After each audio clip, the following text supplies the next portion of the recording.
Ask the Podcast Coach for October 31st, 2020. Let's get ready to podcast. There it is. It's that music that means it's Saturday morning. It's time for Ask the Podcast Coach, where you get your podcast questions answered live. I'm your host, Dave Jackson from the School of Podcasting.com. And joining me right over there is the one and only Jim Cullison from theaverageguy.tv. Jim, how's it going, buddy? Greetings, Dave. Happy Saturday morning to you. Good to be back in the home studios here in Omaha, Nebraska, or Bellevue, Nebraska is really where I live. And you're in a new spot. Nicely done. Yeah, I'm here. I'm not officially 100% done yet, but yeah, I'm in. Yeah, I moved up. You own a home. You're never done. Yeah, I moved from the lovely metropolis of Cuyahoga Falls, home of Chrissy Hind of the Pretenders, to back to Akron, Ohio. Actually, in the house I grew up in. Basically, I'm in what used to be my parents' bedroom. So, but it's been is that creepy at all? A little creepy. Yeah, it's you're used to it. Yeah. You know what I don't get used to though is coffee. Like I always need coffee. Dave, who helps us with the coffee? Yeah, this is our good friend Mark over at podcastbranding.co. If you are starting a podcast, or if you're ready just to upgrade your podcast, you're like, look, how can I take my podcast to the next level? You can make it look a whole lot better by visiting Mark over at podcastbranding.co. He can give you a logo. He can give you new cover art. If you need a new website, anything that you want to look really, really pretty, well, then it's super easy. The guy you want to go talk to is Mark over at podcastbranding.co, and he will definitely get you going. What's great about Mark is he works with you one-on-one. Like, he's not going to just go like, what's your show? And then pull up a template. He's going to figure out what is your brand, kind of what's the vibe of your show, and make sure that your brand fits your show and get you going in the right direction to where people will be going, wow, that looks really, really good, like they do when they see the School of Podcasting brand. So thanks to Mark for helping out the show here. Again, find him over at podcastbranding.co. So, Jim, you were over. I guess it's close enough to Boston. We call it Boston. Yeah, North Boston is kind of what I've been saying. Actually, Salem, New Hampshire, which is just on the other side of the border there in New Hampshire. Two Guys Smoke shop 2 weeks ago now, because we took last week off. Which it seems like last week, but we took last Saturday off. Got out and did the leaves. Yeah, but I got a chance to hang out with Ed Sullivan, a listener of the show and a sponsor of the show. Full disclosures, he is a Patreon subscriber here, as well as Dave Garofalo, who joined us for this show from the studios last week. Dave, it was, or 2 weeks ago. I was on the other side, so it was Dave and I in the studios. Which, by the way, that's a pretty amazing setup that they have there. They've got the table and headphones, and it's the producer's booth is right there. You've seen it. It's pretty great. Yeah. I did get them to upgrade their TV though. So that little, Dave had a little 24-inch monitor in there. I was like, come on, you could go bigger. So I think Ed bought a 40-inch or something and installed it this week. So they've got an upgrade. But give me a little feedback, from you, from on the other side of things. What was it? How do we do? How's the sound? How's the flow? Those kinds of things. Oh, it sounded great. Looked great. It's a great setup there. And the hardest part was, because you guys are right there, is having the conversation, was trying to kind of not interrupt you guys, but yet still be part of the conversation. Right, it was kind of interesting. But no, it looked great, and some great insights from Dave. It is a little different, isn't it, when you're interviewing two people who are physically together, like they're there. That feels different than this kind of scenario. If we had brought Dave in as a third member here, it would be easy between the three of us to get that conversation going. I too, at times, felt like I'm not giving Dave enough talk time. We're in this, we're talking, trying to keep Dave. Well, and we had an opportunity to have a guest. He has from a business perspective, we just needed to let him run. Just to be honest, that was it. And my whole thing was, that was the weekend before, I was really packing up stuff the minute the show was over. And I was like, hey, the less I have to think here, I've got a great guest with great content and a great studio. just let the guy go, and he had great content. So yeah, his book, by the way, that we talked about, Mm-hmm. I think David versus Goliath. Yeah. I've got it on the shelf back there. 101 like ideas. If you're a podcaster and you're struggling with different ways of doing now, the book's written, I wouldn't say necessarily just for brick and mortar stores or just for people who are in person, but I think there's some great tips and some great ideas in there when we think about what we could do online to get audience engagement. So if you haven't seen that yet, we highlighted it 2 weeks ago on the show. Dave will track it down and put it in the show notes for this show. And speaking of books, Dave, how's your book doing? My book is doing great. I have not. It's weird. I did the typical new podcaster thing where I was like checking every day, and I honestly don't know right now where it is in the charts. But it's I keep getting people, which is kind of humbling. Is on Facebook. They'll take a picture of them with the book and then tag me on Facebook. So it seems to be selling well, and I've had a lot of good feedback. Haven't looked at the reviews yet. I think I have 3 now. They've all been good, which is, exciting. Good. But yeah, so it's, and then of course, that's the other thing is somewhere in here, I am eventually going to finish recording the audiobook. Yeah. I got 2 chapters done. I was like, well, we'll do that later. You got a lot of stuff going on to get that done. His book, David versus Goliath, David Groff's book. Owner's Birthday Party. Here's just an example. One of the chapters in Owner's Birthday Party. You could just turn that into, and he's had great success doing this in the brick and mortar space, where they invite people in and they have a meal, and in his case, cigars, and people pay for this. It's not free. Like, one of the dinners is like $200, but you get tremendous value in this that way. You could, we're doing this. We're throwing a 10-year anniversary party for Home Gadget Geeks on December 3rd.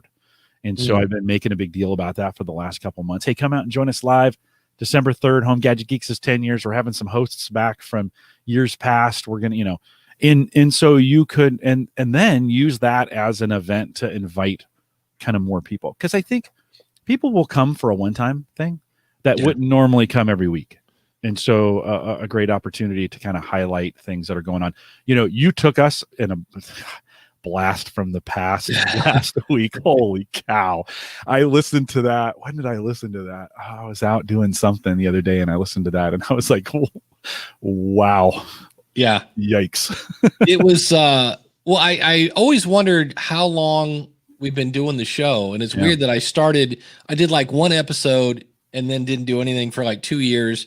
And then I brought it back to test Blog Talk. And then you came on a couple months after that. Mm-hmm. And the original episodes were it was just obvious for me that I was recording stuff that nobody was ever supposed to listen to. It was just horrendously bad.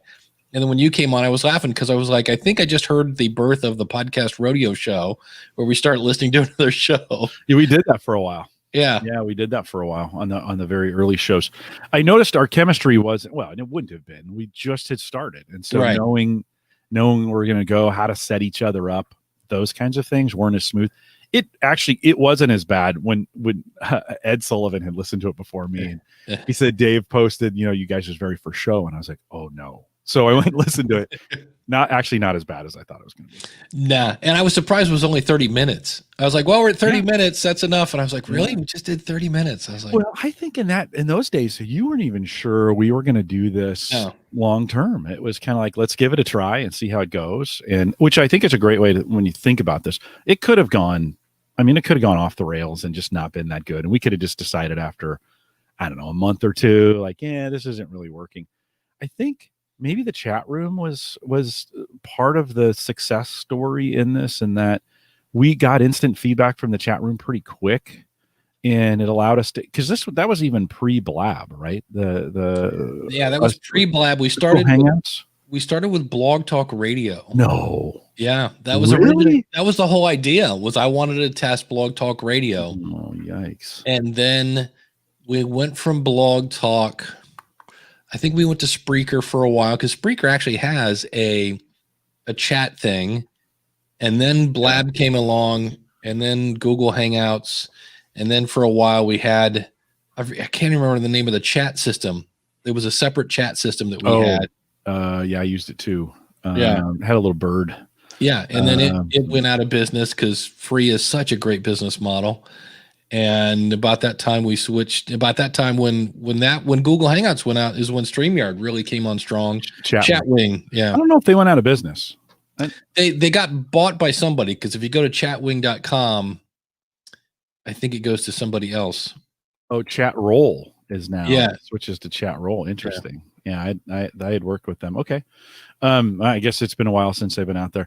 Well, I guess the point is, well, one, good for you for finding the first episode or what we thought. There's actually, I think, 2 episodes 2 weeks before that of me jumping in helping you. And then I think we said, hey, let's just do this. Like I think after that second one, you were like, you want to make a show out of this? And so like, you want to keep doing it? I was like, yeah, let's. And that, I think what you played last week was kind of that show. Because I remember jumping in just to help you out for a couple weeks in a row. And I'll have to go dig that out. No, please.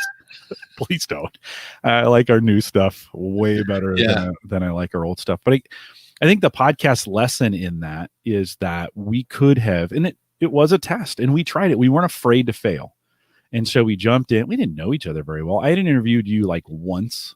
I think you'd had me on the School of Podcasting like once, and we just thought it'd be fun. And so we did it. I still think we do this. And, you've got a sponsor, and we got some good things going on here. But I still think we do this because it's fun. Like that's why I show up on Saturday mornings, because it's just a blast. I was actually excited last night. Like I was like, "Ooh, tomorrow's Ask the Podcast Coach." I haven't done it for a while. Looking forward to getting back into it. Yeah, it's super fun. This is the funnest thing I do. I think in podcasting, it's even my own show and the Gallup stuff is okay. I enjoy doing it, but this is a lot of fun. I mean, I just love hanging out. I think when you find that, it's rare, by the way, when you find those kinds of things where they're fun and you look forward to them. Dave, we've been doing this every Saturday for 6 years. Yeah. And you still have Saturday mornings. And I do too. Like I did too. I was like, oh, well, we missed last week. We get to be back on. Yeah. So it's just a ton of fun. I think when you line all that stuff up, it's pretty great. Well, speaking of fun, how fun was it? Because you got to go on, speaking of Dave and Boston, you got to go on their show. Right. And this is fun to give feedback to someone's face. That's got to be, was it awkward? Was it? No, well, no. I had a couple weeks, 3, 4, 5 weeks to kind of think about what I was going to say. And they had set me up to trash the show. That was kind of the idea, right? Dave was trying to build tension because that's what brings people to listen, right? And they've been on a run. The Cigar Authority is a show, right? thecigarauthority.com. If you want to go back and listen to that, me on the show. Yes, we're smoking cigars. So if you don't like that, don't go watch it. But thecigarauthority.com. They had set me up 3 or 4 weeks ahead of time as the podcast coach coming in to tell them everything they're doing wrong. And Dave Groffalo had even recorded a segment between you and me where I had said to you, they're doing everything wrong. Right? He cut that out and played it on the show and had talked about it. They do a lot of things right. This was the hard part, was that they're doing a lot of things right. I mean, Dave, that podcast makes great money on advertising, right? I mean, it blows away. It's got to be in the top 1% when we think about money making podcasts that are out there. I mean, so he's doing it right from an advertising standpoint. They've got great guest synergy host synergy between them. Each host has a role, which is really, really important, and they stick to their roles. Like they know that they play a part. They are a player on a stage. They play a part, and they don't go out of character. They stay in character during these podcasts. Now, those characters are very similar to their own personalities, but they kind of amp them up a little bit, right? Just they kind of overplay those personalities. It would be like if you played Binky in The Wiz all the time, right? For that. Right. So no, I didn't have a hard time. There were some things, his backdrop's a little bright. Some of his commercials are a little dated. They were made with bad equipment. We talked about, sometimes they struggle to read things. You know how hard it is to read things on a podcast? And I told him, just read them in advance. Like that'll help. If you've read them out loud and you know what they sound like, that just reading them 1 or 2 times in advance will out loud, not to yourself, out loud, hear yourself read them. That can go so much farther. And Jonathan does that a lot on that show. And I think he'll get better as he reads them out loud. So no, I didn't struggle to find things. I did highlight some things they were doing right. So they're doing a lot of things right. That is the key though. When it's one thing to read a presentation or anything and you're like, okay, I got it. I know what I'm going to say.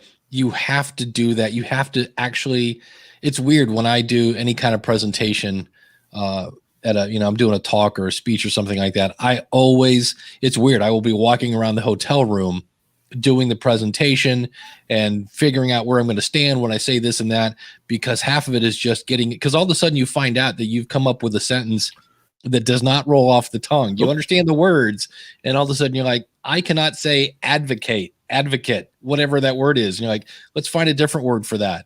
And all the other fun stuff. So, but that's cool. I did discover this. If I were to do it differently, and I have to remind myself of this when I'm a guest on other people's shows, talk less about, like, let me give you an example. So in the very beginning of the show, Dave says, hey, is this cigar, we're smoking the very first cigar, is this cigar in the care package? And I said, I don't think so. That's not my role in the job. I'm the guest. Like, it's not my job to answer that. And I was wrong, by the way. It was part of the care package. And I threw off the vibe of that segment. Dave always says, is this in the care package? And Barry says it is. And like, that's their thing. I still regret. I mean, that moment in the show, it's like, Jim, you don't need to talk or answer every question. You're the guest, but let things roll. And so it was always a reminder to me, like, hey, if you're the guest and you don't know the answer, say, I don't know. Like, or and especially that's a show I've watched a lot of. And so I know what they're supposed to do. I entered into the realm of a space that I wasn't invited into, and I should have kept my mouth shut. So I think, when you think of those kinds of things, there are times, if I'm going to be self-critical on that, because I went back and listened to it a couple days later. I listened to the whole thing beginning to end to critique myself on that. How did I do as a guest? I think that's probably the one major thing I would say. Keep your mouth shut. It's funny you say that. One of the things I've been doing is going back, and as I was interviewed, fair amount for the book, is I've gone back and listened to my interviews, because I know I always listen to me as a host, but I wanted to listen to me as a guest. And the thing I've noticed, there are times that I get done and I go, okay, that was a cool answer, but did it really answer the question? Yeah. Because so many times somebody will ask me a question and I'll go off on a story. Oh, I know this person that does such and such. And I'm like, all I need to do is at the end of that story say, and that's why you can make money with a small audience, because that was like the question. I need to just make sure that, remember what you asked me about 2 minutes ago? Yes, that the answer is yes. And that long story helped illustrate that. But it was just one where I got to the end and I was like, wait, what was the question? That was a cool story, but like, what did they actually ask me? And I was like, maybe that's another thing. Maybe find a way to consolidate. Because I always ask people, I go, how long is your show? Like, do you want the small, medium, or large answer? Because I can usually do, one of each. And, so if it's like, oh, well, we try to keep it under 20 minutes. Okay, let's give them the short answer. And if it's like, oh, if there's no time limit, okay, we'll do the long answer kind of thing. I think the other thing on that show, Dave, was that it's a pretty aggressive. I mean, the audience is pretty aggressive when it comes to feedback, and they have they've kind of built it that way for the audience members to be really, really critical of things on the show.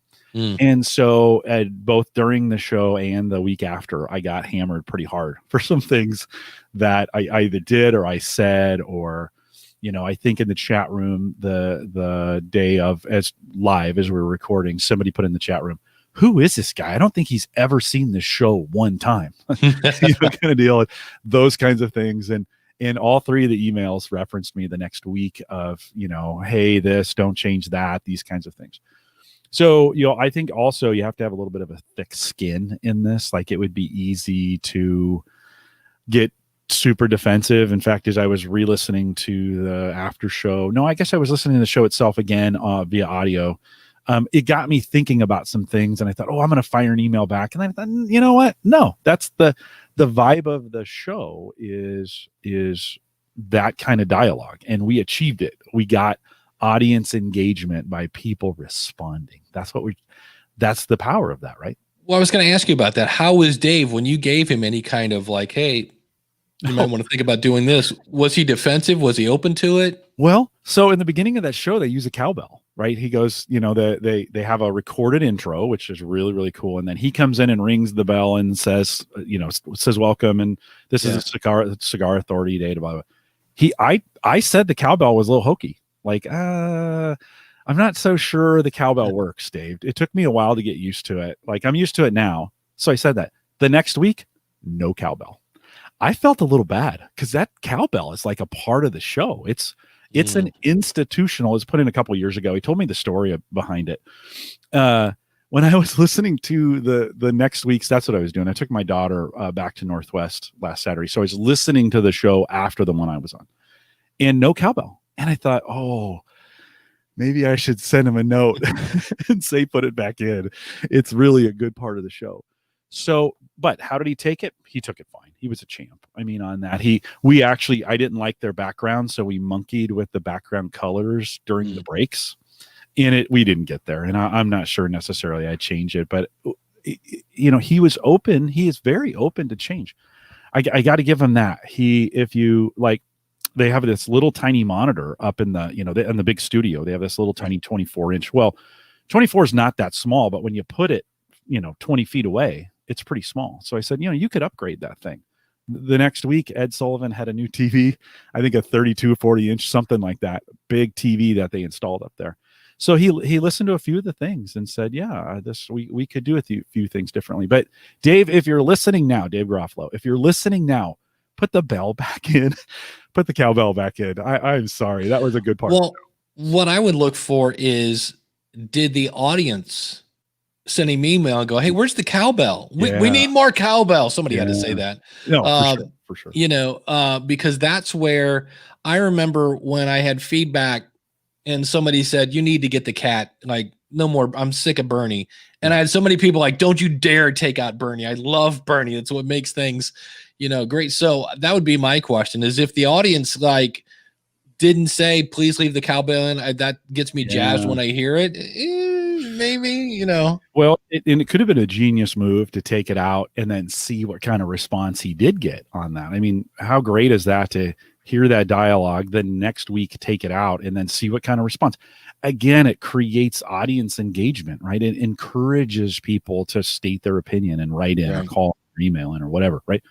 And so I think it's genius. If that's what he was doing, that's another great opportunity. But Dave, put the cowbell back in.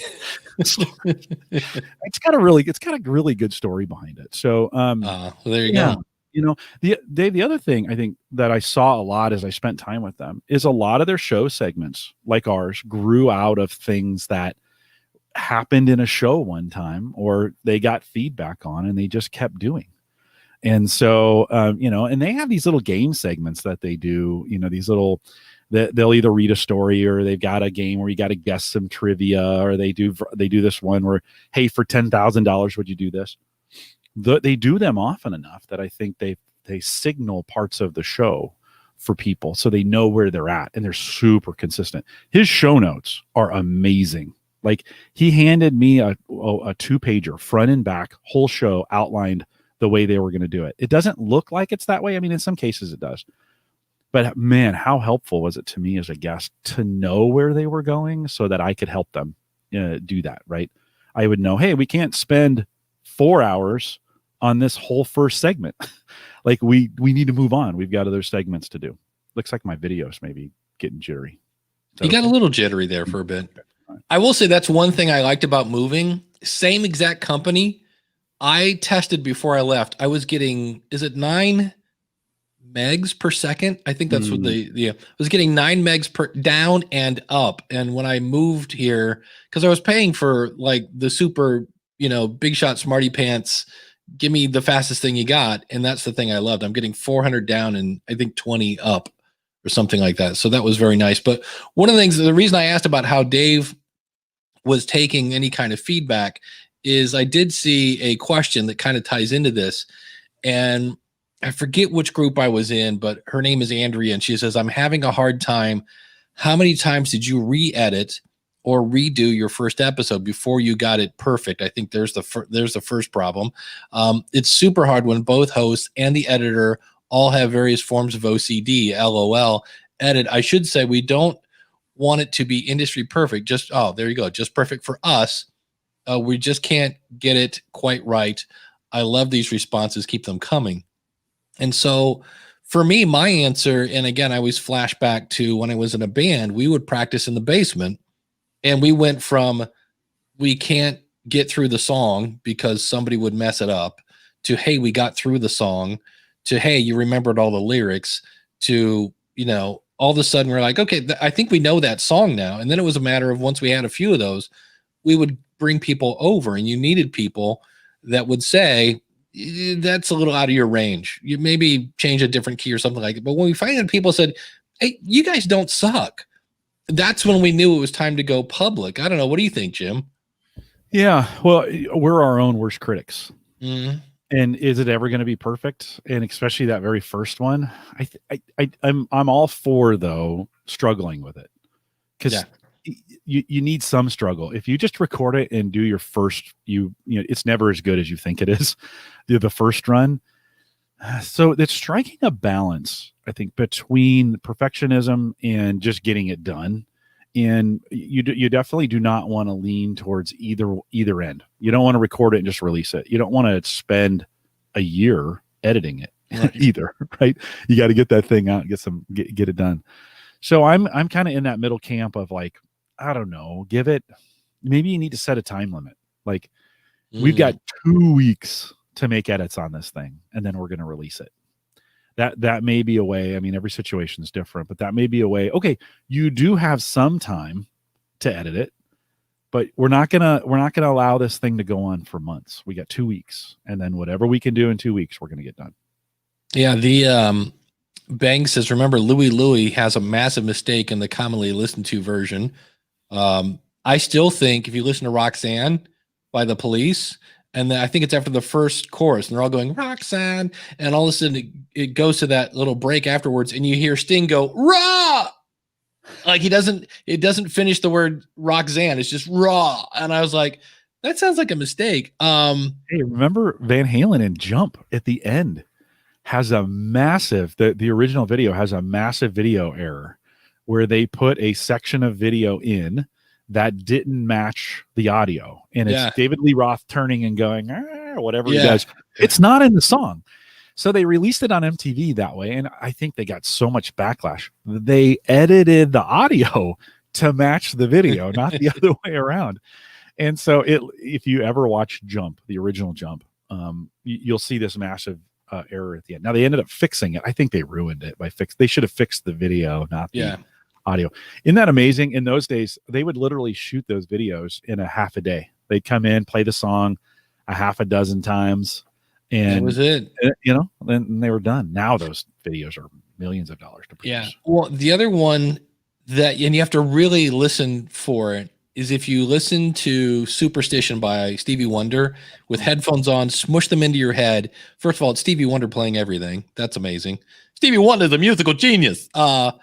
But the bass drum pedal that he's stomping on that then hits the drum has an ever so slight squeak. So at the beginning, when it's if you listen, there's a little eep, eep every time he hits the bass drum.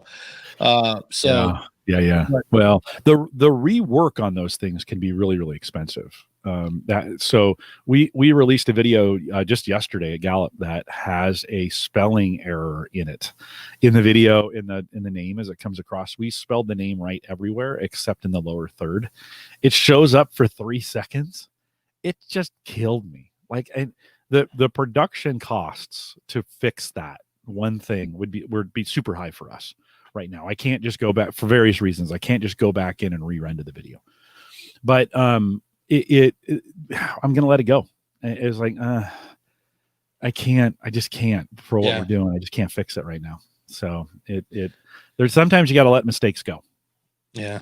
Well, speaking of perfect, if you want to, a perfect way to help support the show is to be an awesome supporter. And you're like, what do you mean an awesome supporter? All you got to do is go to askthepodcastcoach.com/awesome. And we're talking about awesome people that give us $20 every month. It's awesome. And we're talking about people like indiedropin.com. This is a podcast network that's kind of connecting listeners with amazing independent creators. So if you're looking to kind of connect with people, check out indiedropin.com. Good old Carl over at Carl White's Life in the Carolinas podcast. You can find him at lifeinthecarolinaspodcast.com. Kim Craggy over at Toastmasters101.net. So if you want to get your public speaking on and learn more about Toastmasters, check out Kim. We just mentioned him earlier, Ed Sullivan, the one and only SonicCupcake.com, one of the coolest names for any kind of editing service I've ever heard. Shane over at Spybrary.com. If you're into James Bond and all things spy, check him out. Michael Delaney over at Baby Mountain Radio Productions, where podcasting hard work made fun.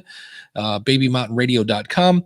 Max Trescott over at AviationNewsTalk.com. So if you're into not trains, I was going to say planes, trains, and automobiles, but that's not it. It's really just planes, just the planes part. If you like, nothing against trains or, but if you're into planes, Aviation News Talk is the place to go. If you want to get your money in order, go check out Greg at debtshepherd.com, where he teaches financial wellness. Debtshepherd.com. Glenn the Geek Hebert, here's an update. We love Glenn. He's a great guy. HorseRadioNetwork.com. He had they found a tumor in his colon. They yanked it out, and if you could have a good version of that, he did. But he had a thing where he couldn't eat. He's dropped like 30 pounds in 2 weeks. That's nuts. And they he had some sort of weird thingy, and I forget what it was, but they found out what it was. He's on antibiotics, and things are looking much. But that was like, he's like, this is not the diet I recommend. It was like, because he couldn't eat. It was super duper painful. So they figured that out. I'm glad to hear that. But here's the cool thing. We're talking about when your audience comes to your rescue. Like if somebody, like if you really said something that set off Dave's audience, all those cigar smokers would come out like, who is that guy? Get him out of here. Exactly. Glenn, couldn't do the show. He does a show every day. And so he's like, look, I'm having surgery, and he got a mammoth amount of gift cards and well wishes. He goes, you really don't realize how much that you kind of impact people's lives until you have to step back, and then they impact yours. It was, I told him, I said, dude, you got to record that. That's like because of my podcast story, like nobody's business. But if you'd like to be an awesome supporter, simply go to askthepodcastcoach.com/awesome. Or another way that you can support the book is, of course, to buy the book, Profit from Your Podcast. It says now available for pre-order. Actually, it's now available for order. You can go to either schoolofpodcasting.com/profitbook, or just go to profitfromyourpodcast.com. Speaking of that, Dave just eliminated himself from, or maybe put me. Yeah, no, I think I'm the only one on the show. We'll get Dave back here in just a second. That's the wrong button. Cool. Hey, I'm on.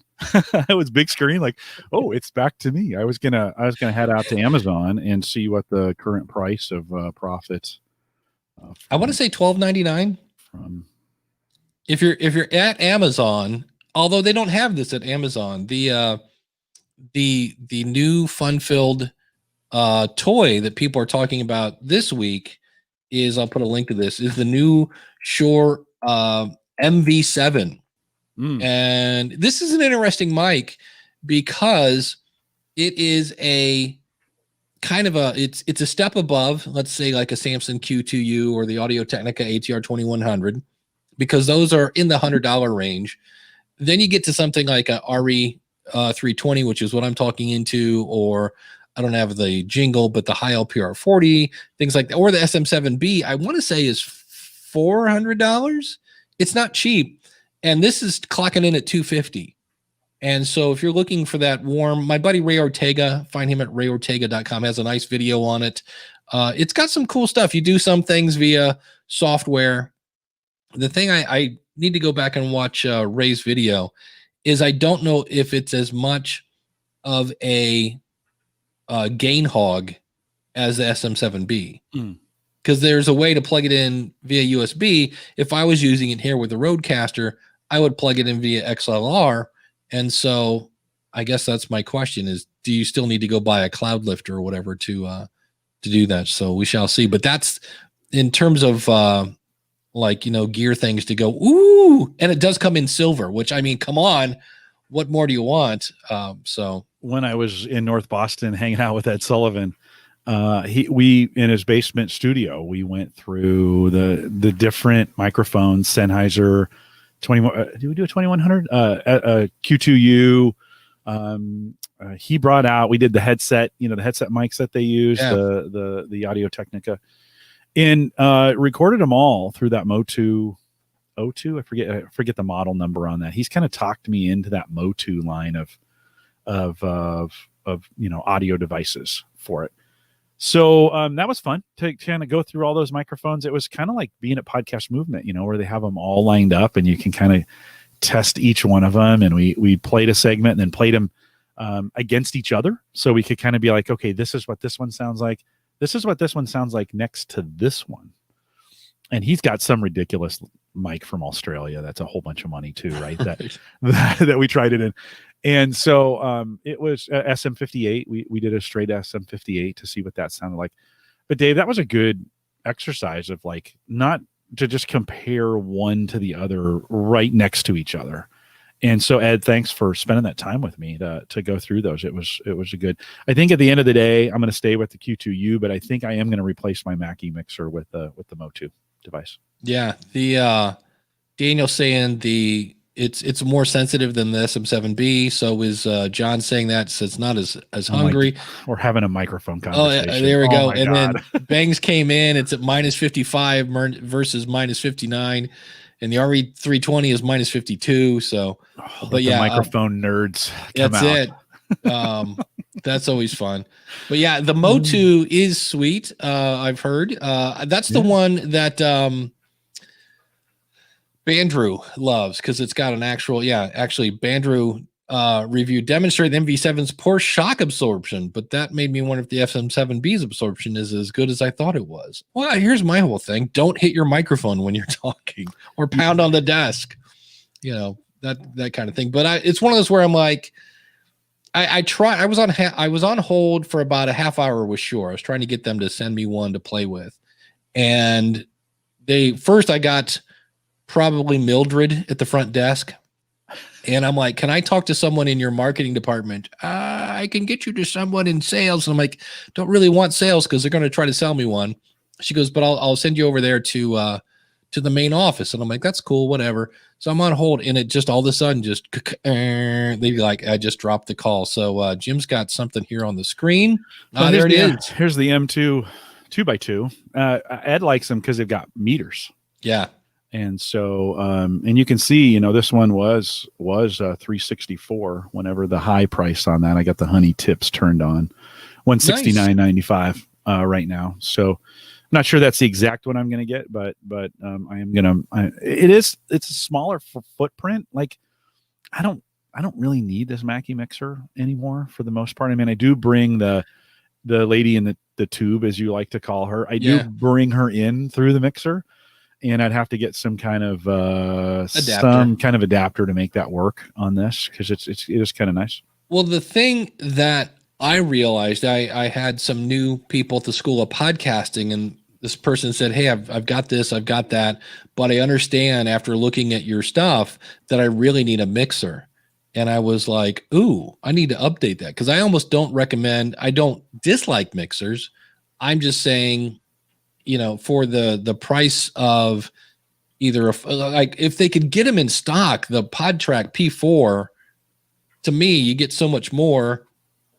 The preamps aren't horrible, and you get it's kind of like a Rodecaster, only it's smaller, and you can do in-person interviews. You can do, to me, that's like the whole the holy grail. So what? Oh, holy cow! Now what are we looking at? Oh, I was just sorry. Oh, the I was MOTU. just I was like, what else is available?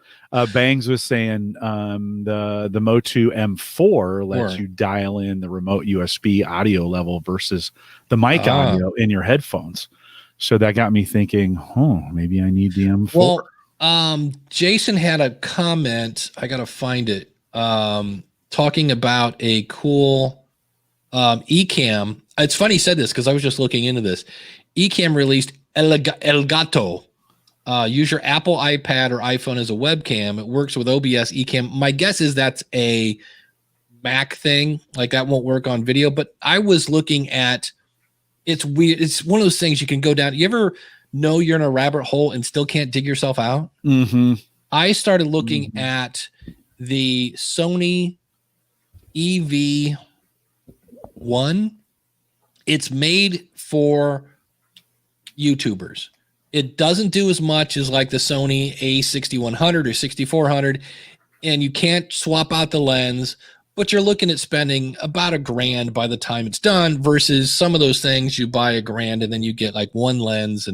But it's more, it's one of those things where, and I really am stuck because number one, I was like, ooh, I can get a blurry background with one button, but, and you could use it as a webcam. But that was the whole thing I was looking at. Because first I love the fact, and this is one of those things, if you're ever worried about being honest, I saw like, you remember iJustine? Oh yeah. Yeah. So she had one and was just praising it. Like, this is great. And then I watched another one and they're like, this is the best. If you're doing, YouTube and things like that, this is the camera for you and blah, blah, blah. And I finally found one guy who said, not so quick. He goes, because there's a weird thing where the screen blacks out on it. And he was talking about how it gets really, really hot and you might have to do this and it doesn't. And I was like, that's the one I really was like, okay. Cause I was like ready to like purchase and go to town. And it's just one of those where I'm like, really, does the webcam I have not do what I want it to do? It's like, I think I look okay. I don't know. I think for most, a C920 is just fine, or 22 or 30 or whatever we're up to. Speaking of microphones, we'd had a kind of a discussion, and I can't remember if we did this on the live show for the Cigar Authority, but Ken Blanchard out in the chat room kind of reminded me of this. And, that podcast it's live, they're smoking. And like, I brought some Verner's soda, ginger soda with me to drink. So that's really hard to do with a microphone. And they use the Audio Technica. That's true. Right. And so you have to be careful. And we talked about having, Dave's got 2 studios in there. They've got that big studio up front. And then next to it is a shut the door, soundproof or sound treated, where they have, they have traditional microphones and arms and you can do a podcast that way. And he didn't want people on that show moving away because they're not right. They have guests that aren't podcasters that come in here and they, moving away from the microphone, like moving around or whatever. He wanted that sound on them all the time. Well, but because the microphone's there and you're smoking a cigar, you got to kind of work it. You have to be careful with it because you're making a lot of mouth noises. The good news is I think those headsets minimize that some. You can flip them up and then flip it back down and it stays, the microphone kind of stays in the same place. But it does take a little bit. I found myself going back to the old days where I'd breathe out the side, so that I would, you don't do that. You kind of do the side like that. You have to see the video to see that. So we had a microphone discussion because why wouldn't you? At some point we had a microphone discussion. It's a challenge. If you're going to eat or drink or smoke on a show, you got a lot of mouth noises going on. Yeah, that's true. I'd prefer this still to, because that way I could do this. Yeah. What I need to do, take a drink and then bring it back. That's what I'd like. Yeah. They're going crazy in the chat room. We're talking about phones as a webcam. Oh, and so I just got the new iPhone 12. Did you? I did. Yeah. Look at you. I did. Yeah. I got it for $7 a month on Sprint. They were offering with the trade-in. Wow. So I did a trade-in. If you're not a Sprint customer at T-Mobile, they're the same thing. You can get one for free if you want right now. Now, we know there's nothing for free, Dave, right? There's nothing for free. But would I take my phone if I could and turn it into a webcam to put up, to use? Yeah. I still wouldn't. I don't want to do that. I want a dedicated camera. I don't want to have to reset it every single time. Yeah. I do enough of this, so no, I wouldn't want to. Well, I found there's another program for Windows that you plug your phone in via USB and it will turn it into a webcam. And it looked cool. And there wasn't any, if you didn't go super crazy 4K, blah, blah, blah, there wasn't a lot of lag. But I was just like, huh. Are you paying for the 1040 here on StreamYard? You're probably not, right? You're not getting the ability to go high def. You're probably 720. I think we're still 720. So using a phone that gets 4K, that's a little bit of an overkill. You know? Yeah, I'm up to 720, so that's the cool thing. But he, our good buddy, is back. So I will. We won't need it. Banks? But I will have my hand on the buzzer. Yeah, no, we're gonna buzz him out for sure. Hey, Banks. I resent the implications. You should. You know your part that you play in this show. Does that mean I get paid now? You get. I'll tell you what. We'll pay you exactly the same thing they pay me. Woohoo! Nice. What can we do for you? Regarding Epoccam rather, the application that was just bought by Elgato, there's a driver that you can install on Windows or Mac that just shows up as a webcam to any software that supports a webcam. So you get direct access to any program that can use a webcam. It's not only Mac. That's cool. Cool. And you can plug it in wired, which virtually eliminates all latency. Yep. Yeah. I wouldn't want to do anything wireless that way. The wireless comes in two modes. They have a proprietary wireless that goes through the driver, and it's actually not too bad. If you know Epos Vox, who does a streaming how-to channel on YouTube and reviews all sorts of things, he did a direct comparison of the wireless version of Epoccam after the upgrade to Elgato version, and he's getting almost identical latency to a wired camera, which is better than I'm getting. So he must have some super router or something, but it's not horrible latency. Something you'd have to deal with if you're syncing audio or something like that. Yeah. But it's really good, and it also has NDI functionality if you need it. So you can go into a program that only supports NDI. NDI is a cable replacement, so you can have wireless cameras that any current modern day program like OBS can use to bring in different streams, so you can do multicam or whatever. So it's really convenient, and if you feed the audio into one of the old iPhones that has an analog in, it looks beautiful because it doesn't need as much light as most webcams do. One thing that phone cameras are very good at is getting some decent saturation and also having decent low light performance, where a lot of webcams you just need to crank the light up. Yeah, that's a really good point, that the cameras, they put a little more effort into those phone cameras than they did into the webcams. And so you can, while you may not, for what we're doing, you may not need all the resolution they have. I think you're right. You're going to get a little bit better light management on it. Hey, Banks, do you have the audio processing for StreamYard turned off? Is that why you're so quiet? It's not even an option anymore to have audio processing on or off anymore. Really? Not the last time I went and looked, which was 2 weeks ago. I'm going in through a mix pre, and if I record into a DAW, I'm peaking at -3, -4 at the levels I'm at right now. You're always quiet. I don't know. It's weird. I've turned off the audio processing before. I've had it on when the option was there before, and it didn't make a difference. Yeah. You're right. In the StreamYard settings, they have an echo cancellation, which I think is that's just a new name for that audio processing, by the way. And then they have stereo audio. So you echo cancellation must be off to use stereo audio. I'm wondering if they're doing some sort of ambient detection and they hear my noise floor is so low because of the mix pre that they're cranking down the audio for some reason. Yeah, you're always a step down or two from us when you call. I'm on the verge of kicking in the limiters on this thing. Yeah, just shout really loud.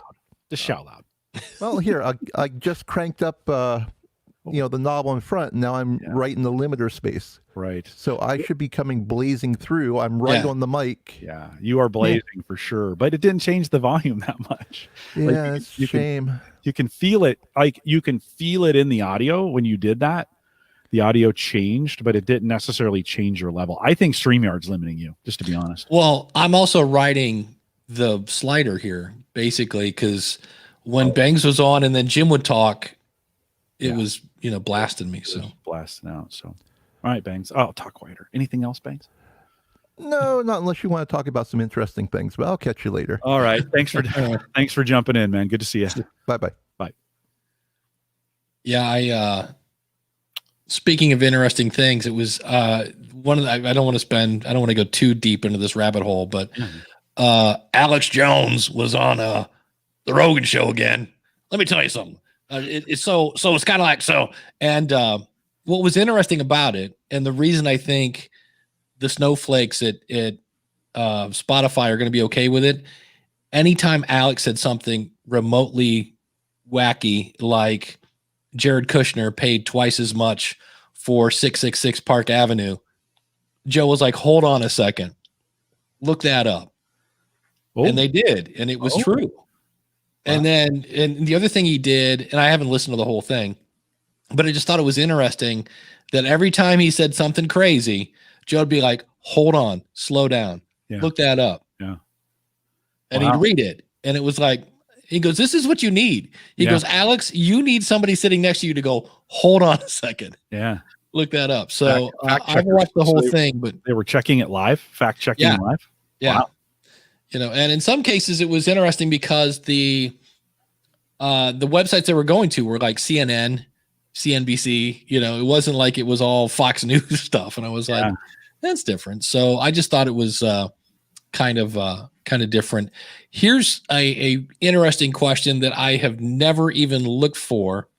This is from Brian. This again was some Facebook group that I saw this. For the fourth time that I know of, a podcaster rebroadcasts one of my shows in his own feed without permission, appending his own intro and ads. This time, however, was a first in that he emailed me to tell me that he did it. He explained it would bring me a lot more new listeners and apparently assumed I'd be thrilled. I'm not. Don't ever do this. Just don't. Have you heard of anybody doing this? So I have not.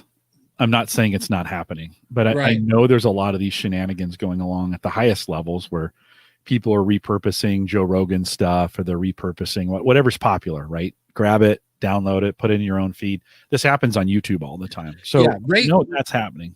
Yeah, Ray, we talked about this on the Podcasters Roundtable that Ray's he goes hundreds, if not thousands of views. He goes, the minute I put up a video, he goes, people steal it, put it on their own channel. And I go, so when I saw that in Facebook, I was like, I've never even thought to look. I've had people come up to me at like live events and say, Dave Jackson, I've always wanted to meet you. And they're like, great. Yeah, I'm going to be the Dave Jackson of France. I'm going to take your content and I'm going to be you. And I just wanted to, and I'm like, okay, because I have an affiliate program. I don't speak French, but how about you be you? Yeah. So, and I've had people say that they're like, I'm just going to take your content and put it out in a different language. And I'm like, okay. Dave, we know this is happening. Let's think about this for a second. If this is happening, and we can't stop it. I mean, we can go after him and we can ask him to take him down, but we know we're going to miss some of those kinds of things. Right. How important then is it that you have very clear branding and very clear call to actions in your own podcast, assuming they're not cutting those out, right?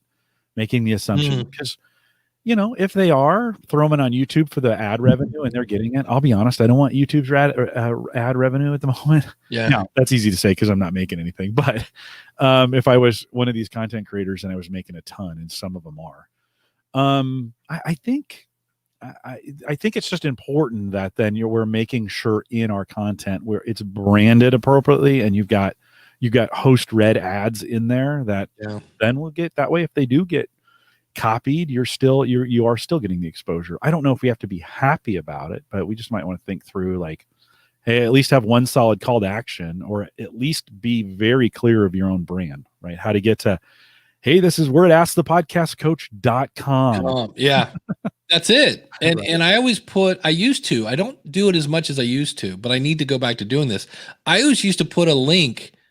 It was weird. I put a link in the show notes that linked back to its own post. Like this is going to be at askthepodcastcoach.com/317. Right. I would put that link in the show notes Do the same. because via RSS, this is going to go everywhere, and that'll put a link back to my actual website. So if somebody just rips off your show notes then and doesn't delete that, now they can always go through and do the edits. right. But, at least you tried. I mean, I think if you're gonna prevent that from happening to you, or that's the wrong way to say it. If it's gonna happen and you can't stop it, at least set some things in place to put yourself in the best possible.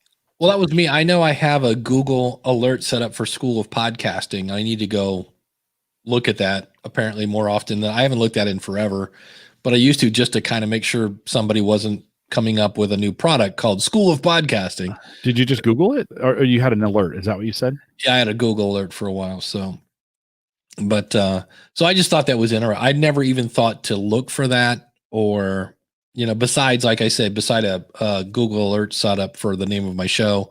And I used to have one set up for David Jackson, but there's a reporter in England and a basketball player.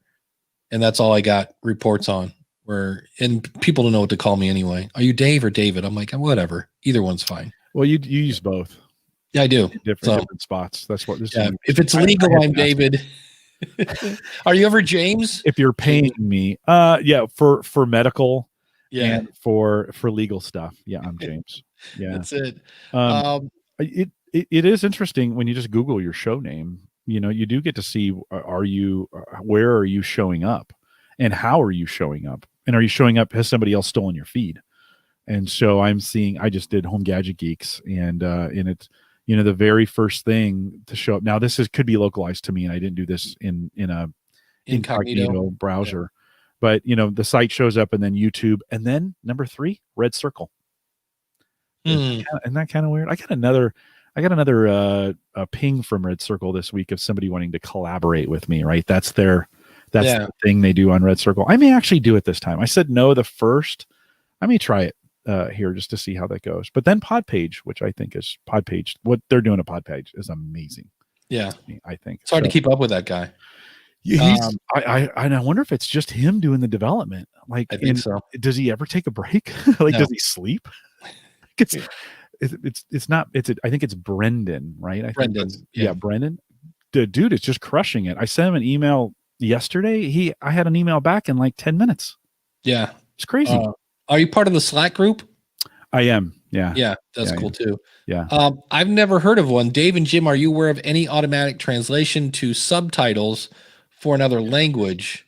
Not okay, not good. Not so automatic. Otter, right, is who I use. There's plenty of those transcription services. I do. Who am I? To another language, though. Oh, not to another language. No. Yeah, because anything you do, you're going to end up saying, welcome to the show, and then the translation is, in the immortal words of Steve Martin, I want to massage your grandmother. You're like, wait, that's not what I said. That's So we get that. I get that now at Libsyn, where we have. We use Zendesk, and Zendesk has some sort of plugin or something that people will email me in one language, and it automatically translates the ticket. And that's always fun, because you get things you're like, this was not written in English, because it is what it is. It's a translation. And as the old saying goes, it's lost in translation. Does YouTube do any, in their closed captioning, do they do any automatic translation? I'm just kind of thinking, for us, what we're doing right now is that being, because I know there's closed caption, and I think in language it's there. I'll have to check it out. Maybe we'll talk about that in the post show. Yeah, it is about that time when I think about it. Speaking of post show, and the post show, don't know if he's going to, because he's probably got little kiddies that are doing the whole Saturday morning thing. But Jason Bryant said he might stop in to show us that thing he was talking about. We might talk about, where the heck did my podcast go? I am seeing more people thinking it disappeared on Apple Podcasts, and I'll explain why. Jim, what's coming up on theaverageguy.tv? Yeah, this week, and I haven't produced it just yet, but all iPhone 12. So Mike, both my co-host and I, got a new got the new iPhone on launch week. We've never done that together. And so it's available. Well, it'll be Nice. available a little bit later. A lot of chat around the iPhone 12. And I was going to hold it up, but I don't know what I did with it. I'm going to be talking about the new Zoom PodTrack P8. It's a weird race between Rodecaster and Zoom P8. They both have different pros and cons. So I'll be talking about that as well. And hopefully by the time that comes out on Monday, I'll have a video. Tell you what, video, as fun as they are, man, those things if you want to do it cool with like B-roll and stuff like that, I'm like, that was my thing last night. I'm like, maybe we're not going to have B-roll. I mean, it always looks cool. And you can tell when somebody's taking the extra time to really make a cool video, but it just, especially when you're like, well, I could do this shot. And you're like, wait, how do I get all the boxes out of the background? You're like, oh yeah, that's, And then like right now my desk is just a mess because it's filled with things that I don't know. Like, what do I do with the bandana from the Fish Nerds? I don't want to throw it away. I love Clay Groves, but I'm like, I need a box of like, I have a box. Hair going on. You could just wear it. Maybe that's a new look like a pirate. The headband, right? But that's what's coming up. Ken wants me to talk like Sean Connery. I don't know. That's what's coming up on the show. Stick around for some post show.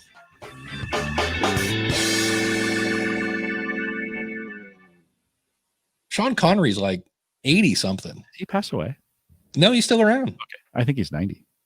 But anyway, speaking of the one and only, don't be fooled by cheap imitations, Mr. Wrestling himself, Jason Bryant, buddy, how are you? Wow, this is a couple weeks in a row I get to do this. So, yeah. By the way, Sean Connery passed away this morning. That's where the oh, really? 90. So, 90. Yeah. So You're this quiet is too, Jason. Say what? You're quiet too. Yeah, I noticed that. odd. Let's yeah. Like I said, I'm using a little bit of a different setup just to kind of illustrate this. So one thing I've also noticed, my virtual cable tends to be a little bit low on StreamYard. Oh. But that notwithstanding, so right now I'm running through the OBS virtual camera. So if you're looking for latency, and I've also, so this is basically my typical shot. Granted, I pretty much go through the C920. Now, if I'm going to use the Epoccam, it's going to look, and I'm using this for my iPad over here. So the coloring is a little bit different. So this is the Epoccam. This is my iPad. So I get to move it around. And granted, the iPhone has a better camera than this 4-year-old iPad or 3-year-old iPad.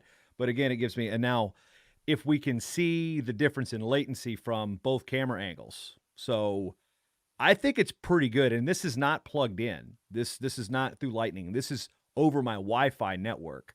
And just, I heard Banks talking about his Wi-Fi and then EPOS Voxes. I watched that video. I watched Harris Heller, who is Alpha Gaming on YouTube. They do a lot of streaming tech stuff, and they were both reviewing the MV4. So it's one of those things where it's good enough in certain cases, because this $8 app prevented me from spending $250 on like a camera, because I got the Cam Link this week. So my DSLR that I'm looking for it's like, okay, it's a 60D, which really doesn't work with the EOS utility.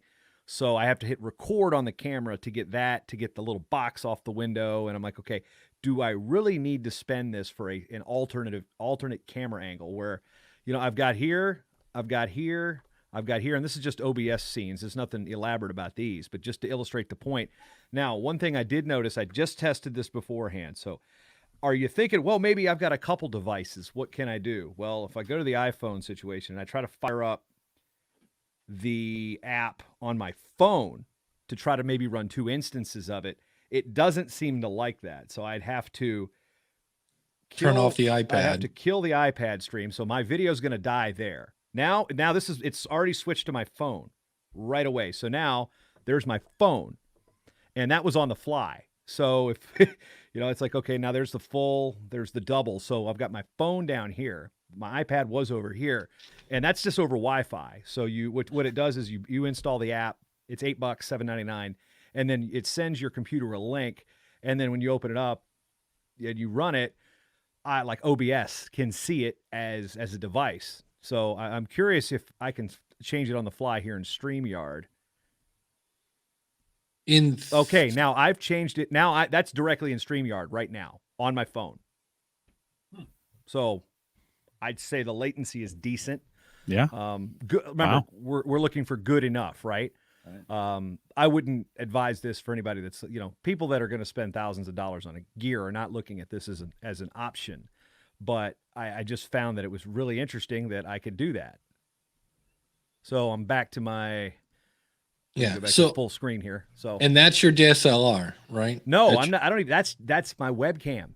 And so that's your Logitech. I'm looking at that is my Logitech. Okay. We go to the iPhone. I can hit the iPhone. I'm using a Stream Deck, by the way. So now there's my phone. I finally found a use for my Stream Deck. Well, that's what kind of fired this up was there we go. That's the better look. Yeah. Was Pat Flynn did a thing at Podcast Movement, and he has a Roadcaster, he has a Stream Deck, and I was like, and it's one of those things again where you go, ooh, multiple camera angles. Like for some reason, it's people want to see, I don't know what, my lights. I'm like, what? I mean, I could plug in the Cam Link, and the thing is, the Cam Link was sold out everywhere. I tried to buy one in April, and it said, "Oh, we're back ordered till June." And at that point, I'm like, "Screw it! I'm not having guests coming over here to start with. So why would I need to spend?" Now I finally got one back to its regular price, so I have one because I had one of the El Cheapo, or as Harris Heller calls them, the Cant Links. So this is the EPOC cam, and it's an iOS app from Elgato. Apparently, they bought this technology from another company and then have integrated it into the Elgato offerings. I know there's people complaining that there's no Android. Apparently, these things do kind of exist in the Android space, but I don't have an Android device to even mess with it. But so it's 24 hours I've used it, and I'm like, if I got to sit over there, I don't have to wire. I mean, I have a 25-foot HDMI cable that I was like, okay, I could wire it over, around, and through, because I tried to set this studio up to do my interviews at the bar. Well, right now, I could just pop up a phone, hit it on silence, and if I've got somebody in there, there's the second camera angle, or the iPad. There's another camera. I don't need to spend $250 to $600 on a camera that, if it's just a webcast, it's not like I'm doing HD 4K, interviews here from the Speakeasy. It seems to be a quick fix. Well, and what's the name of it again? Epoch Cam. So let me type it into the. Okay, because it's not Ecamm. It's Epoch, EPOC Cam. So it's by Elgato. So let me find EPOC CAM. Got it. Yeah. Interesting. So, let's see. So they're a little bit. Yeah, Banks has said, yeah, there is an Android app. Yeah, it's the same. I think there was a same company that was doing this type of stuff. A lot of people a lot more educated on this than I am, but I just saw it and I put it to use yesterday, and I'm like, ooh, this $8 is gonna save me hundreds from trying to configure my studio with different. Because I use most of my stuff with, let me find it, with this camera angle. Yeah. Because it's a lot of, and in StreamYard, I'm here. I don't necessarily need this camera angle for any reason, but if I want one. If I want to say, hey, look, I'm doing this over here, or to give me a different shot of what the Speakeasy looks like, or here's the shit on my wall. But, pardon my language. It's just, explicit. Mark it, Dave. Explicit. Yeah. Yeah. Well, here's called poop. Here's where I could use this. Because I'm trying to make a video right on this gear, so I could have me talking into the camera and have my iPhone here and say, let me show you what I'm talking about, and just switch to that camera angle. And granted, it's going to be a little, jerky unless I want to go get one of those things that hold your camera in it.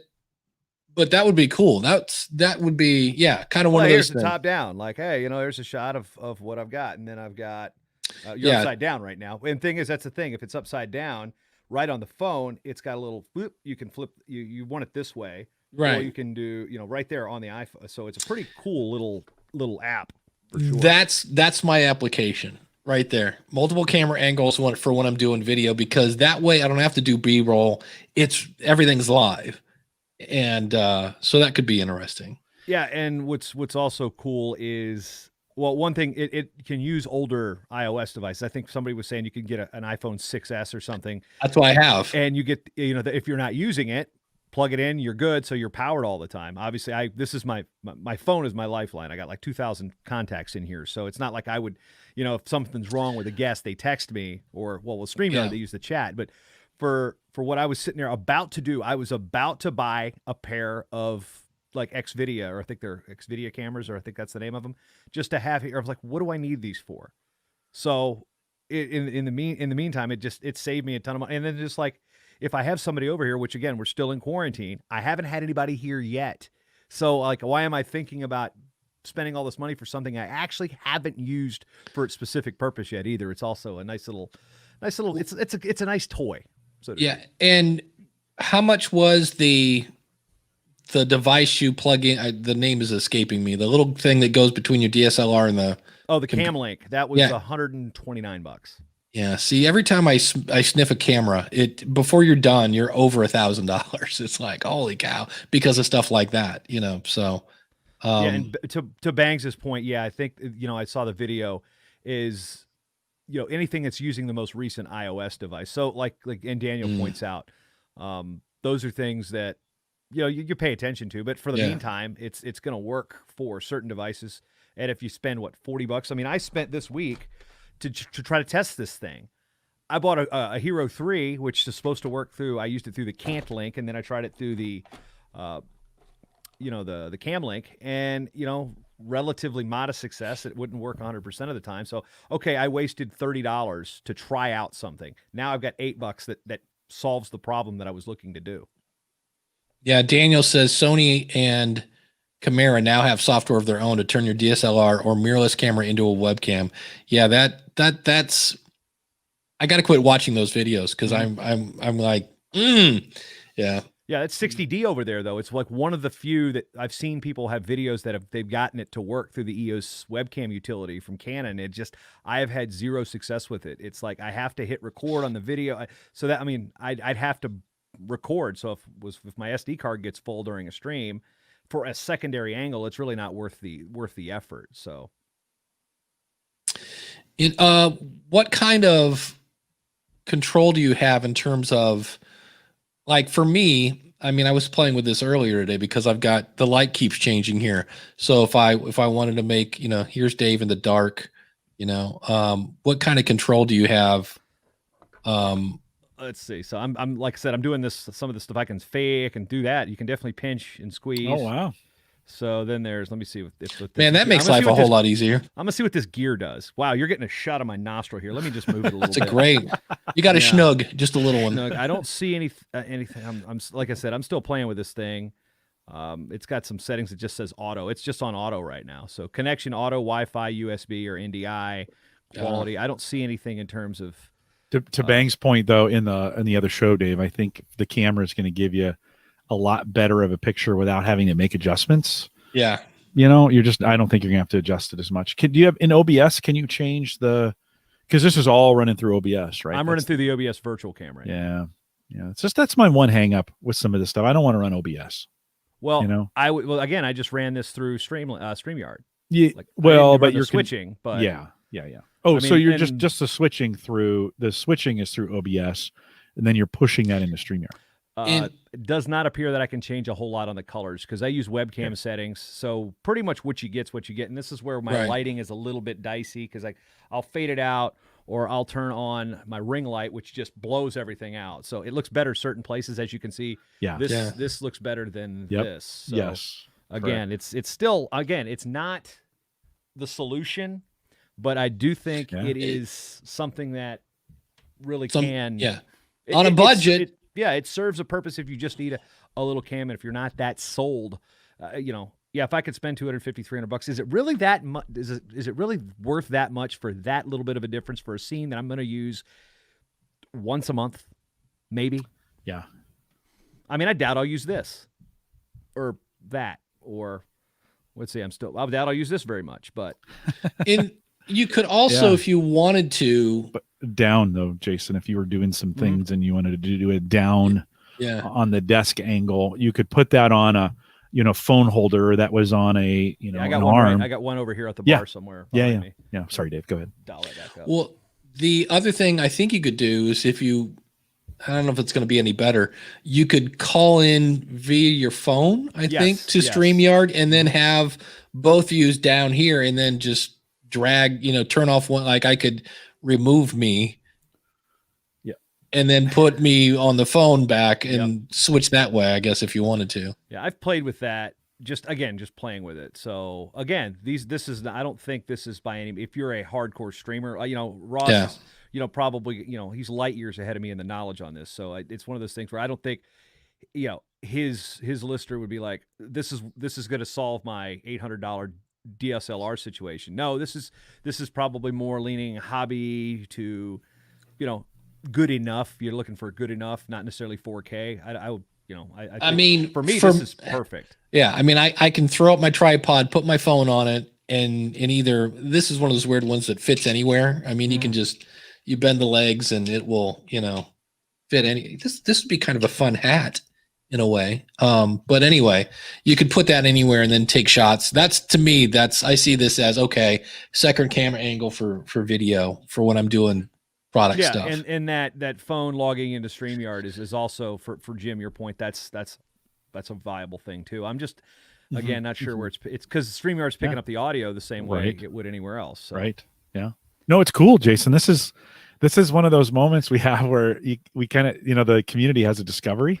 I mean, I'm probably less than 24 hours in playing with this because I think it came out yesterday and I was in the middle of, I'm hybrid learning, so I don't get to work until 3:00 in the afternoon once Lucy's school's done. So I was like, okay, now I get to play with this, and I'm just like, okay. And then this morning I'm having breakfast. I'm like, can I run iPad and iPhone? No, one instance of the app in the same network. It seems now. Right. You can probably run it. I haven't done this yet. Maybe if you go USB into the iPad and then Wi-Fi over the camera, you could maybe have two instances. I haven't played with that yet. Well, you can. I've never done this. I'm going to click on this button and see what happens.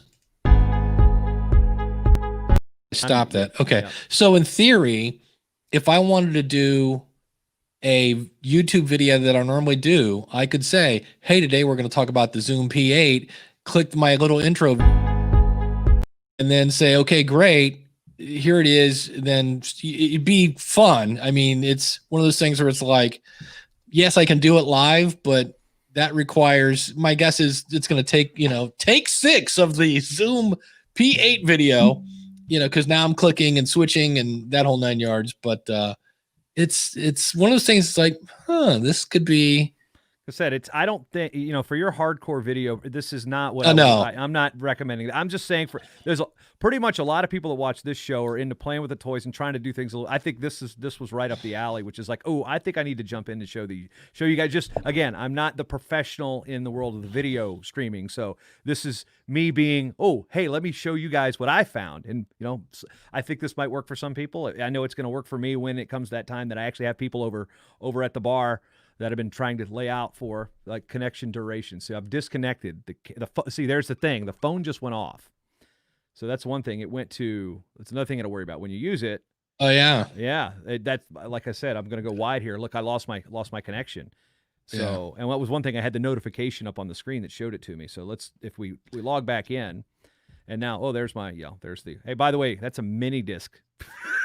I have one of those sitting on the table. I've got it right next to my Lady in the Tube. I have so many things. I have about 10 cassettes that I'm like, I guess I should keep this. It's from when I played the Turner Club at the ripe old age of 17. It's like, I guess I should transfer that to something digital. Mm-hmm. Anyway, that's what I got for you guys. Now, Jim, is that? I'm looking at the logo there. Is that Northwest Missouri State? It is. It is indeed. Yeah, it's my daughter's school. Gotcha. See, that's good job. Good recognition. They don't have wrestling, although a buddy of mine did wrestle there back in the 70s when they had a team. Jason, what are they doing with wrestling in COVID? I was going to say, somebody asked that question and I can't find it. Craig said, I lost a ton of events. So I lost probably 75% of my income this year because I'm an event-driven PA announcer. So there's no events. There's nothing for me to announce. But I'm still podcasting. Yes, absolutely, David. Set the phone not to sleep. Same with the iPad. But I've had periodic one-off events. I went to Sioux City a couple weeks ago. Then I had one in Coralville, Iowa City. I'm going to Iowa City tomorrow to do a small event, social distanced. So there's the college season probably won't start for the big schools till like post January 1. There was a small NAIA dual meet last night in like Seward, Nebraska or something like that, or York, Nebraska, somewhere. Concordia wrestled York. So there's some schools that are getting into it. The big schools, we're keeping an eye on football. And it's like, okay, well, I don't know what's going to happen. I don't know if the Virginia Duels is going to happen. My Midlands tournament in Chicago at the end of December is going to be canceled. It hasn't been announced yet. But, yeah, I've lost events. I've lost thousands of dollars. But I am still podcasting. But I'm taking my 15 hours of International Podcast Day and repurposing that. I've done one interview since September 30th. So I've spent most of my time just doing, when I get to work, it's those interviews. And then I've got Lucy, a third grader. So she's in school 2 days a week, hybrid learning, and then every other Friday. So some weeks I have 3 days to work. Some days I have 2. This week was one of those 2. So from a podcasting situation, it crushes my workflow because everybody's list of interviews gets longer and longer and longer. And if you don't knock them down, it makes a difference. But so repurposing the 15 hours of International Podcast Day stuff, because I had 25 guests, I think, it has actually provided me at least some content. I do a little update in the beginning and then put that show out. But it's not the best thing about that stuff is it was mostly evergreen because we were talking about, getting into it versus what are you doing tomorrow. So it's been a bit much. Wow. Fun. Yeah. So I don't know, Dave. I don't know if there's ever going to be a chance where you get to challenges. You get to see you get a ticket to see me announce again. Well, I'm just trying to figure out how do the wrestlers, like, I'm assuming everybody just gets tested. Yeah, it's most places are doing the preliminary screening. But here's the thing about wrestling: people think it is a high contact sport. It is the highest contact sport, right? But it is one wrestler versus one wrestler in a 42-foot by 42-foot space with a referee that's wearing a mask and stuff. The only 2 people interacting are the wrestlers. Whereas on a football field, you have 22 people hitting each other in a confined space for 4 hours in a row. So, people look at wrestling, go, oh, that's going to be, it's one of those, it's probably a high contagion type of thing. I mean, but who's most equipped at handling communicable diseases? Wrestlers, because we've had to deal with the skin funk, and there's all sorts of safeguards in place for, what you might get, a skin disease or something like that, okay, you can't compete with that. We're best equipped for that. So when it comes to communicable diseases, we're on the top of the list, folks. Anyway. I love that band, Skin Funk. They were the best. Wait, there's a band called Skin Funk. They should be. Yikes. Coming at you. All right, off the new album, it's Skin Funk. It's that music that means it's time to get out your ringworm repellent. It's Skin Funk at Fatfish Blue. I've been there, by the way, Dave. I always love when you talk about that place. But Fatfish Blue no longer exists. Yeah, I heard that. I got to go rake some leaves. We got a Halloween parade that's going to wind through the city. So they're taking the parade to the people today instead of us going to the parade. Nice. So we're on like an hour into the route. So that's my little. Let's do that. That's my thing here. Good work, Jason. The latency, preparing to fast forward, gentlemen. Always a pleasure. Always a pleasure. Always a pleasure. Likewise. Seriously. Thanks for jumping in, man. Appreciate it. Fun toys, man. That was a quality segment. It was. That's that was really interesting. That's some good stuff there. We're doing, next week I'm doing a meetup where I have to video, or I'm having a smoke cam. So I have a smoker out in the back, and we're going to be running the smoke cam on the smoker all day. So you can watch it live on YouTube if you want, just smoke billowing. And so it got me thinking, I was just going to set up another laptop out there with a camera and join it to StreamYard. And I'm still going to do that because that's the easiest way. But that's kind of what I was thinking, like, oh, maybe I could just take a phone out. I don't have an extra phone, and I don't want to put this is the thing. I don't want to use my current phone on a live stream all day. Yeah. So, I was going to try to log in on the laptop. I'm like, never mind. Nah, it never works live. Although Jason did a great job of man, that was smooth. Like, he just had no trouble moving those things around. And now he's got that little box, right, that he was flipping between scenes on. Yeah, the I forget what it's called, but they're cool. It's just it is a little macro box. You basically, when you push a button, play this sound. Pat Flynn was showing, he has a video on all the stuff he uses, and that's where I learned about the ZV-1. And you can say, look, switch to this camera and play this sound. Like, he has a surprise button, and it basically goes to a camera that's fairly close to Stream Deck. Yeah, that's fairly close to his face, and it plays kind of a wah kind of thing. So every time somebody has a kind of, says something that's surprising, he hits a button and it's like, kind of thing. So that's always fun. They look fun. It's one of those things that, there's a little setup behind the scenes to make that work, right? You have to, I don't want to get into OBS. That has been the thing that I don't want to. I don't like OBS. I've tried it 3 times and it's just like, Bang says, don't get the small Stream Deck, get the medium one. Okay. For me, when I play with OBS, it always just seemed like, I remember I did a couple things on it, and there was a thing where I was playing with it on Twitch, and you could do a thing that it would put like a tip jar on it, and it just seemed like everything just was kind of, there was a lot of like luck involved. Like you'd go, I don't know, this says I do this and this and that, and I did like the scene thing. I use, if I'm going to do something like that, there's a free program with Logitech called Logi that I will use on occasion if I want to kind of do the cool scene thing. And you have 2 whopping scenes, so you have your and you can set that up. But I've used that for videos, and it's super easy. Again, the fun part of that is you're doing it live as opposed to recording separate parts and then using something like Camtasia to fade things in and out.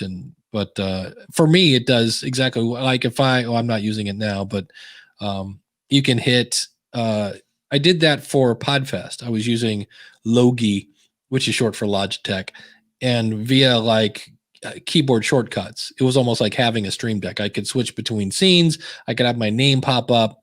It's super basic, but it did what I wanted, and it allows me to. The thing I love with right now, I have Logitech's C920 control, and if I go to zoom in, it's like super. Let me click on or not. Yeah, you can see I have like one notch is like, there's not a lot of subtlety. It's like from here, it's where if I was using the other thing, it's much more granular. And that's why I like that little pinch thing on the Jason thing. So, but Ecamm Live looks pretty cool. All you need is a Mac. I was like, please make a version for PCs. But Stream Deck, Gary says, or Dave says, launches Logic, Auphonic, social media communications, text chat, mail, QuickTime, launches. Oh, is that what you're doing when you press your Stream Deck thing? Yeah, that's the other thing. You can have it like, hey, it's time to do the podcast. Hit a button and everything goes. So, and then Daniel says last time he tried OBS on a Mac, it seemed far too crippled and too focused on gamers. Yeah, that's what got me is there's was like 2 versions of OBS. Like it had broken off into different ones, and I went for the one that was supposed to be easier to use. And it's probably not that hard. It was just I got about halfway through and went, I don't need this learning curve. For me it was fine, and I was like, that's enough for me. So yeah. So Dave has a single button set up too. When he hits a button, it just launches everything. So that is kind of nice if you can, it's kind of like a if this then that for your process. And so it's a lot easier to just invoke those things with a button rather than even with a click. The thing I like about that is you don't have to look. If you got your buttons, you don't have to look away to hit the button and know you're going to hit the right thing. Like this is why I don't like software control for things, because you got to be looking right at the screen to make the change where, I can on a slider, I can just kind of reach over and, now I got to look at it to get my finger there, but I can look, I can change my volume there and not have to necessarily look at it. Daniel saying that's looking at it. Not OBS. It was a version of OBS. So yeah. Speaking of if this, then that, as we wind down here, just something that's getting different is I bought a pack of smart plugs for the woman in the tube. Yeah. And the company, which is kind of weird, you end up with a different app. Like I have Philips, I have. Yeah, you get different apps for them all. Yeah, and that is kind of a pain in the butt. But in KMC, what's interesting is you can put if this, then that, and one of those is weather. Mm-hmm. Because now, granted, you have to tell it, where you live. But like I could say, look, if it gets like here, it is now 42. When I woke up, it was 29 outside. Yeah. And I could say, if it's 29, turn on this plug that's tied to a heater or whatever kind of thing. Like I have it now set to turn on a living room light, because most of the time I'm not in the living room, I'm in the back of the house, and it will turn on a living room light at sunset. That's the thing. And I was like, that's kind of cool. So we have it set for our doors. There's lights over like the front door. And then the litter box light. So those come on at dusk and go off at dawn. And it just gives light to areas that are going to normally be dark. And, we don't want the cats to have to use the litter box in the dark. So we have a light right over the litter box that does it for them. You can even on that change colors. So some of those Philips bulbs and other bulbs as well have the ability. You can set a scene inside the app, and then you can push that scene to the lady in the tube. And when those things happen, or you say things like, if it's snowing, turn this light orange. Yeah. Why you'd want to do that, I don't know, but that's just the thing I thought of. And but you can get so when you wake up, if that light's orange, it's snowing outside. Again, fill in your use case. That's right. Right. But all of a sudden there's some interesting things you could do. When we had Daniel on a couple weeks ago, a month ago now, and he was talking about his studio lights. Those are all, you could put a controller on those. Right. And say at a certain time, I want the studio lights to dim and those lights to come up. And you don't even have to touch them. They'll just automatically do that when you're getting ready for your show. Or they can you can tell, set the studio scene, and the lady in the tube will then set the room to that studio. Yeah. Daniel also says you can use a mobile device as a Stream Deck controller too. Not sure exactly. Oh, in other words, have the control, the buttons on on a mobile phone. Interesting. That's kind of cool. That's something that eventually I will end up probably getting. What's your favorite gadget is for an elderly cat? An automatic litter box cleaner. Oh, yeah. And then I don't know. We just got a new kitten and we have an older cat, and so we're learning. Wow, old cats don't they really, they kind of start to fade on you a little bit. Yeah, this new cat's got a lot of energy, so it's like, whoa, we have a kitten in the house. Yeah, which is fun. There we go. You can get an Elgato Stream Deck app, but you have to pay monthly.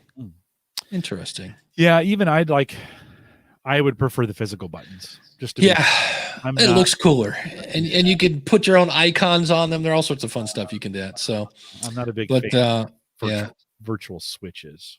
Yeah, I'm with Gary. Happy Halloween. Yeah. Thanks. I was tempted to dress up today. What would a podcaster costume look like? I was thinking about that today.